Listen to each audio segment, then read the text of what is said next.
السلام علی الحسین وعلی اولاد الحسین وعلی اصحاب الحسین۔ ناظرین، تاریخ کی دنیا میں محرم الحرام میں اسیران کربلا کا قافلہ جب منزل بمنزل چل رہا تھا تو یزیدی فوج کے ساتھ ناقابل یقین واقعات پیش آ رہے تھے۔ دوسری جانب امام حسین علیہ السلام کے سر اقدس کی وجہ سے جو معجزات رونما ہو رہے تھے، اس سے راستے میں آنے والے لوگوں کا کیا حال ہو رہا تھا، اس کی تفصیلات کا سلسلہ جاری ہے۔ کمنٹ سیکشن میں لبیک یا حسین کمنٹ ضرور کیجیے گا۔ ناظرین، جس راستے سے یہ بدنہاد کوفی سفر کر رہے تھے، اسی راستے میں خولی بن یزید کا گھر تھا۔ جب خولی بن یزید اپنے مکان میں پہنچا تو ایک رات کے لیے اپنے مکان میں ٹھہر گیا۔ امام حسین علیہ السلام کے سر مبارک کو لے جا کر اس نے گھر کے تندور میں رکھ دیا اور اپنی بیوی سے پوچھنے پر جواب دیا کہ ایک شخص یزید کا مخالف ہو گیا تھا، اس کے مقابلے کے لیے گیا تھا، یہ اسی کا سر ہے۔ خولی کی بیوی ایک عابدہ اور صالح خاتون تھی۔ رات کو تہجد کے لیے وہ اٹھی تو دیکھا کہ تندور سے تیز روشنی نکل رہی ہے۔ سوچنے لگی کہ تنور میں آگ کی ایک چنگاری بھی نہیں تھی، پھر یہ روشنی کہاں سے آئی؟ ابھی حیرت و تعجب کی یہ کیفیت ختم نہ ہوئی تھی کہ دیکھا کہ آسمان سے ایک بادل آیا اور اس کے گھر میں آ کر پھٹا۔ اس میں سے چند مقدس بیبیاں باہر آئیں اور تنور سے ایک سر نکالا۔ خولی کی بیوی نے غور سے دیکھا تو وہ نورانی شعائیں اسی سر انور سے نکل رہی تھیں۔ ان آنے والی مقدس خواتین نے سر پاک کو مشک و گلاب سے غسل دیا اور بڑی شفقت اور محبت کے ساتھ ایک خاتون محترم نے سر کو اپنے سینے سے لگایا اور آنکھوں سے آنسوؤں کی دھار پھوٹ پڑی۔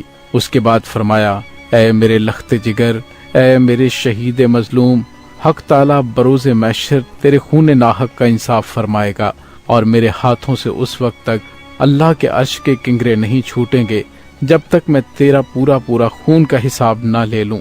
کچھ دیر کے بعد وہ عورتیں سر مبارک کو تندور میں رکھ کر واپس چلی گئیں۔ وہ سر مبارک کی نورانی شعائیں بھی ختم ہو گئیں۔ یہ منظر دیکھنے کے بعد خولی کی بیوی فوراً اٹھی اور تنور سے سر انور کو باہر نکال کر غور سے دیکھنے لگی۔ چونکہ بارہا امام حسین علیہ السلام کے وہ زیارت کا شرف حاصل کر چکی تھی، تو فوراً ہی انہوں نے امام حسین علیہ السلام کے سر مبارک کو پہچان لیا۔ ارے یہ تو جگر گوشہ فاطمہ زہرا کا سر مبارک ہے۔ اس نے ایک چیخ ماری اور بے ہوش ہو کر گر پڑی۔ بے ہوشی کے عالم میں کیا دیکھتی ہیں کہ چند بزرگ تشریف لائے اور فرماتے ہیں کہ اے عفیفہ، ہراساں نہ ہو، جرم تیرے شوہر نے کیا ہے، باز پرس بھی اسی سے ہوگی، تو اس سے بری ہے۔ خولی کی بیوی نے پوچھا کہ ابھی جو محترم خواتین آئی تھیں وہ کون ہیں؟ جواب ملا کہ بار بار سر کو سینے سے لگانے والی سیدہ فاطمہ الزہرا سلام اللہ علیہا اور حضرت خدیجہ الکبریٰ سلام اللہ علیہا تھیں، اور زارو قطار رونے والی حضرت حوا اور حضرت مریم بنت عمران تھیں۔ اس کے بعد فوراً ہی خولی کی بیوی کو ہوش آیا۔ سر اقدس کو انتہائی تعظیم و تکریم سے ایک بلند مقام پر رکھ کر اپنے شوہر کو جگایا اور کہا کہ اے سیاہ بخت، تو نے تو کہا تھا کہ یزید کے ایک باغی کے مقابلے کے لیے گیا تھا، یہ اسی کا سر ہے۔ صاف کیوں نہ کہتی ہے کہ اپنی شقاوت ازلی کی وجہ سے جگر گوشہ رسول کے مقابل گیا تھا، اور یہ انہی کا سر ہے۔ کان کھول کر سن لے، تجھ سے اب میرا کوئی واسطہ نہیں، میں دنیا اور آخرت دونوں جگہ سے تجھ سے بیزار ہوں۔ یہ کہہ کر اس نے چادر اوڑھی اور گھر سے نکل پڑی، اور پھر کسی کو معلوم نہیں کہ وہ کہاں پر گئی۔ ناظرین، غرض مختلف منزلیں طے کرتا ہوا اہل بیت اطہار کا لٹا ہوا قافلہ اشکیار کوفہ کی حراست میں پہنچ جاتا ہے۔ اہل کوفہ نے اپنے شہر کے کوچہ و بازار میں آنے والے باوقار مہمانوں کی علم انگیز مظلومیت کا نظارہ کن آنکھوں سے دیکھا اور کس دل سے برداشت کیا، یہ ایک دردناک داستان ہے۔ گورنر کوفہ ابن زیاد اپنے دارالامارہ کو آراستہ کیے ہوئے پوری رونت کے ساتھ صدر مجلس بنا بیٹھا تھا۔ اہل اطہار کو قیدیوں کی طرح بھرے دربار میں بلاتا ہے۔ میدان کربلا میں شمر ابن سعد، خولی، سنان بن انس، یہ تمام جو خاندان نبوت کی عزت و آبرو سے کھیل چکے تھے، اور اب ابن زیاد کی باری تھی۔ اس بغیرت نے امام علی مقام کا سر مبارک اپنے سامنے رکھا ہوا تھا۔ ظالم انسان خوشی کے عالم میں کہتا ہے، خدا کا شکر ہے ہم نے دشمنوں پر فتح پائی، ہمارے دشمنوں پر اللہ نے سختی ڈالی، باطل مٹ گیا اور حق غالب رہا۔ حضرت بی بی زینب خاتون سلام اللہ علیہا ابن زیاد کی یہ بدتمیزی برداشت نہ کر سکیں اور فرمایا، تمام تعریفیں اللہ عز و جل کے لیے ہیں، جس نے محمد مصطفیٰ صلی اللہ علیہ وآلہ وسلم کے ذریعے ہمیں معزز و مکرم کیا اور ہماری خوب تطہیر فرمائی۔ بے حیا ابن زیاد نے پھر اہل بیت کو مخاطب کیا اور انتہائی بے شرمی سے کہا کہ تم نے اللہ تبارک و تعالیٰ کی قدرت دیکھی؟ حضرت بی بی زینب خاتون سلام اللہ علیہا نے فرمایا، ان قریب اللہ تعالیٰ ہم کو اور تم کو جمع کر کے انصاف فرمائے گا۔ ساتھ ہی ساتھ ابن زیاد کی فضول بکواس پر امام زین العابدین علیہ السلام کا جذبہ صدق گوئی بھی ابھر آیا۔ آپ نے ظالم کو مخاطب کر کے فرمایا، او ابن مرجانہ، کیا تیرا دل اور تیرا ضمیر بھی تیرے اس جھوٹے قول کی تصدیق کر رہا ہے کہ میرے بابا حسین باطل پرست تھے اور یزید حق پرست؟ کیا شرم و غیرت نام کی کوئی چیز بھی تیرے پاس باقی نہیں رہی؟ افسوس تیری تیرگی عقل پر کہ وہ حسین جو وفادار خدا و رسول ہیں ان کو باطل پرست کہہ رہے ہو، اور اس یزید کو جو خدا اور رسول کا باغی ہے اسے حق پرست کہہ رہے ہو۔ ابن زیاد اس راست گوئی کی تلخی کو برداشت نہ کر سکا اور انتہائی بدتمیزی سے پوچھا، یہ کون ہے؟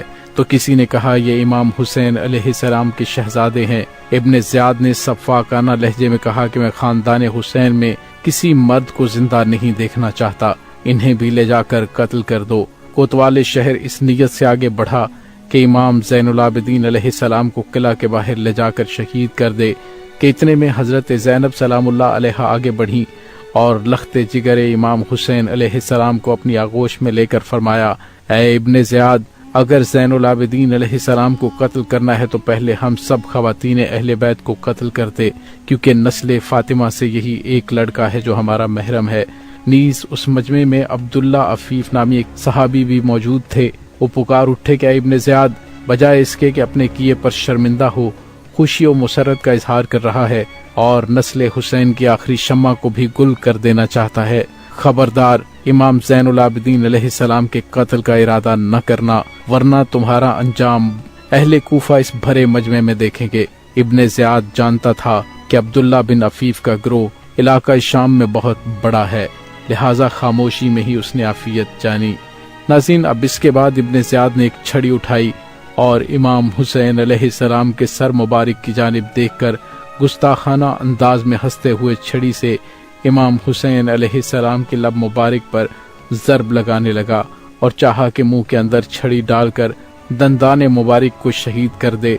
حضرت زید بن ارقم رضی اللہ تعالی عنہ ابن زیاد کی گستاخانہ جسارت کو دیکھ کر چیخ پڑے اور فرمایا، اے خبیث ابن زیاد، امام کے لبوں سے فوراً اپنی ناپاک چھڑی ہٹا۔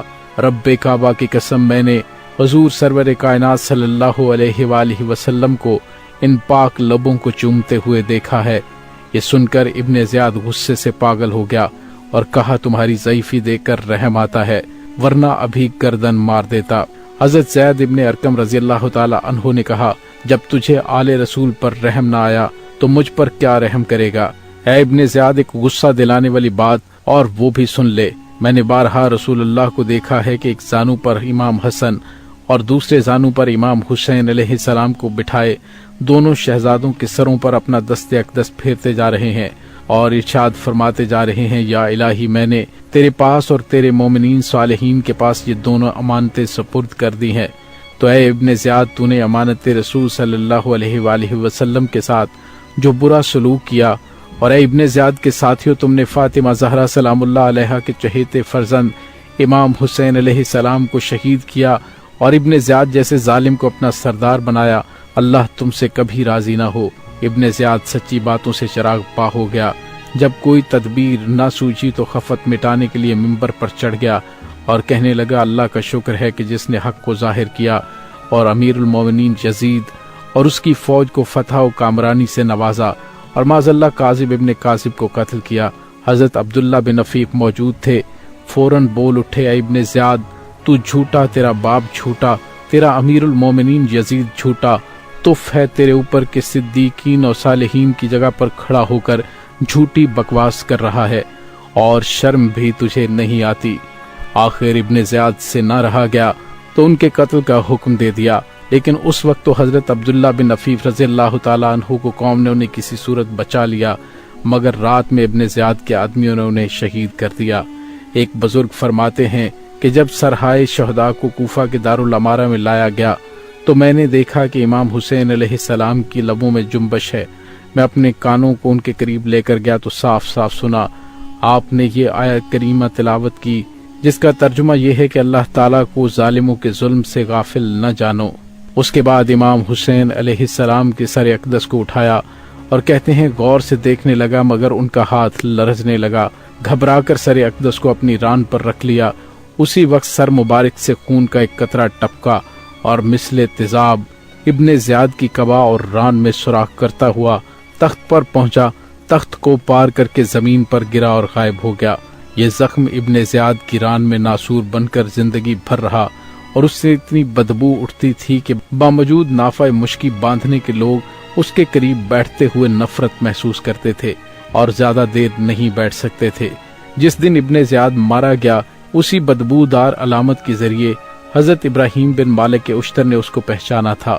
اتنے ظلم و ستم کے باوجود بھی جب ظالم ابن زیاد اپنے سینے پر آتش ظلم کو اور بھڑکتے ہوئے پایا تو حکم دیا کہ 3 دن تک سر امام حسین علیہ السلام کو دروازے کوفہ پر لٹکا دیا جائے۔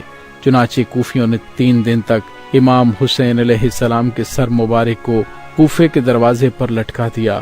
الا لعنت اللہ علی القوم الظالمین وسیعلم الذی ظلموا ایا منقلبا ینقلبون۔